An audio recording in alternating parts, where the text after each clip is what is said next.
বিচার বিভাগকে বিকেন্দ্রীকরণ, সেই বিষয়টি কিন্তু আমাদের সেই অধ্যাদেশের মধ্যেও এসেছে। আমরা গণভোট সেই বিষয় দিয়েছি, জুলাই সনদের মধ্যেও রয়েছে। আলহামদুলিল্লাহ, ওয়াসসালাতু ওয়াসসালামু আলা রাসূলিল্লাহ। মাননীয় স্পিকার, আমি আমার বক্তব্যের শুরুতেই আপনার মাধ্যমে আমার নির্বাচনী এলাকা সাথিয়ার সর্বস্তরের জনগণকে আন্তরিক ধন্যবাদ জানাতে চাই, আমাকে তাদের প্রতিনিধি হিসাবে জাতীয় সংসদে পাঠানোর জন্য। আমি এই সুযোগে আপনাকেও ধন্যবাদ জানাতে চাই, অভিনন্দন জানাতে চাই। আপনি সংসদে এবং মন্ত্রী পরিষদে আমার শহীদ পিতা মাওলানা মতিউর রহমান নিজামীর কলিগ ছিলেন। আপনি একজন বীর মুক্তিযোদ্ধা, আমাদের দেশের একজন মাননীয় সদস্য, আপনার সময় 5 মিনিট। ধন্যবাদ মাননীয় স্পিকার। ব্যক্তিগতভাবে 2002 সালে আপনার সাথে একসাথে হজ করার সুযোগ হয়েছিল। আপনাকে আমি একজন সজ্জন, বিনয়ী, সদালাপী এবং উদার মনের মানুষ হিসেবে জানি। মহান রব্বুল আলামিনের দরবারে দোয়া করি আল্লাহ সুবহানাহু ওয়া তাআলা যেন আপনাকে আপনার উপর অর্পিত দায়িত্ব সততা এবং দক্ষতার সাথে পালন করার তৌফিক দান করেন। মাননীয় স্পিকার, 1991 সালে 11-12 বছরের একজন বালক হিসাবে এই সংসদের গ্যালারি থেকে আপনাদেরকে দেখেছি। আজকে আপনার সভাপতিত্বে এখানে আমি বক্তৃতা দিচ্ছি। দ্বিতীয় প্রজন্মের সংসদ সদস্য হিসাবে স্বাভাবিকভাবেই অনেক স্মৃতি মনে পড়ছে। আজকের মাননীয় প্রধানমন্ত্রী যেখানে বসে আছেন সেখানে ওনার মা দেশনেত্রী বেগম খালেদা জিয়া বসতেন। এই সংসদে আমার শহীদ পিতা মাওলানা মতিউর রহমান নিজামী, শহীদ সালাউদ্দিন কাদের চৌধুরী, আল্লামা দেলোয়ার হোসেন সাইদি, মরহুম আব্দুল্লাহ আল নোমান, সাদেক হোসেন খোকা সহ অনেকেই ছিলেন। ইউটিউব বা ফেসবুক রিলে এখনো অনেক ভিডিও আসে যেখানে আমরা দেখি আমার শহীদ পিতা মাওলানা মতিউর রহমান নিজামী তার স্বভাব সুলভ যুক্তিপূর্ণ বক্তৃতা রাখছেন এবং দেশনেত্রী বেগম খালেদা জিয়া সেটা টেবিল চাপটিয়ে অ্যাপ্রিসিয়েট করছেন। আজকে তারা আমাদের মাঝে নেই, কিন্তু তাদের সন্তান হিসাবে আমরা জনগণের ভোটে নির্বাচিত হয়ে এই সংসদে এসেছি। মাননীয় স্পিকার, আমাদের দ্বিতীয় প্রজন্মের সংসদ সদস্যদের মধ্যে এখানে একটা বিষয় মিল রয়েছে। আমরা সকলেই ফ্যাসিবাদের নির্যাতনের একটি কঠিন অধ্যায় পার করে এখানে এসেছি।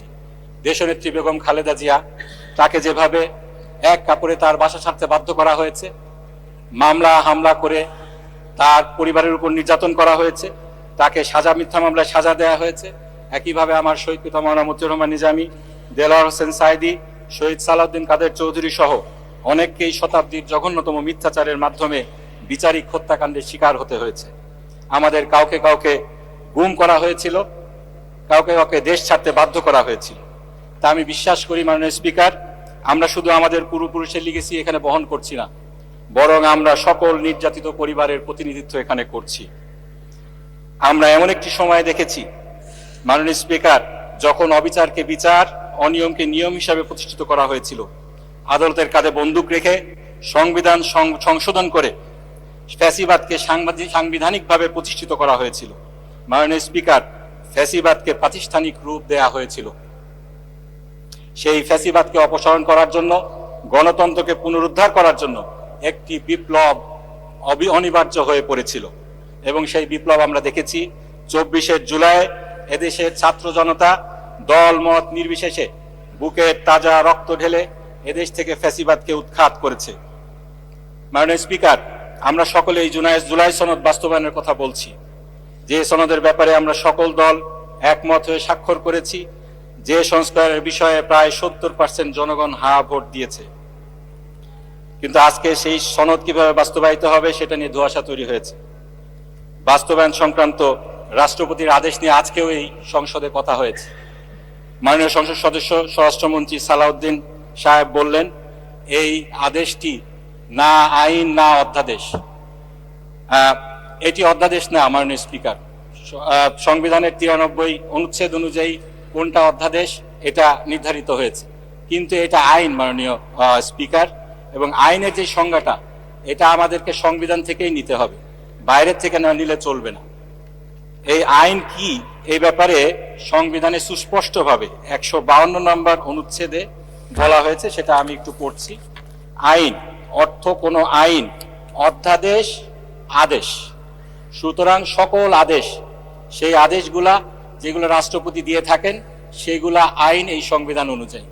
আমাদের এই বাংলাদেশে এই আদেশ কিন্তু প্রথম আদেশ নয় মাননীয় স্পিকার, এই আদেশ কিন্তু আগেও হয়েছে। আমাদের দেশে 1972 সালে, 71 এবং 72 সালে 155টির বেশি আদেশ হয়েছিল যেগুলো এখনো আইন হিসাবে বলবৎ রয়েছে। আমরা যে এখানে নির্বাচিত হয়েছি মাননীয় স্পিকার, সেই নির্বাচনটা হয়েছে আরপিওর আন্ডারে। সেই আরপিওটা কি? Representation of people's order 1972। এটি একটি রাষ্ট্রপতির আদেশ। সুতরাং এটা বলার কোনো সুযোগ নেই যে রাষ্ট্রপতির আদেশ এটা আইন নয়। আমরা এই সংবিধান সংরক্ষণের জন্য, সমুন্নত রাখার জন্য শপথ নিয়েছি। এই সংবিধান অনুযায়ী যেটা আইন সেটা আমাদেরকে মানতে হবে। এই রাষ্ট্রপতির আদেশ একটি আইন, এটা আমাদেরকে মানতে হবে। এই আইনের ব্যত্যয় যারা ঘটিয়েছেন তারা আইন ভঙ্গ করেছেন। আজকে আইন অনুযায়ী 30 দিনের মধ্যে এই সংস্কার পরিষদ ডাকার কথা ছিল। এই আদেশের 10। ধন্যবাদ মাননীয় সদস্য। আচ্ছা, 1 মিনিট বলেন। জি, মাননীয় স্পিকার, এখানে অনেক কথাই বলা হয়েছে। আজকে বলা হয়েছে আমরা এই জুলাইয়ের সনদকে সম্মান করি, গণরায়কে সম্মান করি, কিন্তু আবার বলা হয়েছে আমাদের সময় নেই এটা বাস্তবায়ন করার জন্য। আসলে আমরা যদি সম্মান করি তাহলে সময় কেন থাকবে না? আমাদেরকে সময় বের করতে হবে, জুলাইয়ের সনদ আমাদেরকে বাস্তবায়ন করতে হবে। এই সংসদে আমরা সংবিধান সংশোধন করে আমরা এটা বাস্তবায়ন করতে পারবো না। আমাদের সুপ্রতিষ্ঠিত যেই জুরিসপ্রুডেন্স রয়েছে, সেই 8ম সংশোধনীর আনোয়ার হোসেনের মামলায় যেটা বলা হয়েছে, সংসদ চাইলেই সংবিধানের মৌলিক কাঠামোকে পরিবর্তন করতে পারেন না। 8ম সংশোধনীর স্পেসিফিক যেই বিষয়টি ছিল সেটি ছিল এই বিচার বিভাগকে বিকেন্দ্রীকরণ। সেই বিষয়টি কিন্তু আমাদের সেই অধ্যাদেশের মধ্যেও এসেছে। আমরা গণভোট সেই বিষয় দিয়েছি, জুলাই সনদের মধ্যেও রয়েছে। সেখানে আমরা যদি আবার একই বিষয়কে সংসদে সংশোধন করি, সেই আনোয়ার চৌধুরীর 8ম সংশোধনীর মামলা রায় কোথায় যাবে? আমরা আরো বলেছিলাম যে 5ম সংশোধনীতে যেটা বলা হয়েছে রাষ্ট্রের মূল নীতিমালাগুলোকে পরিবর্তন করা।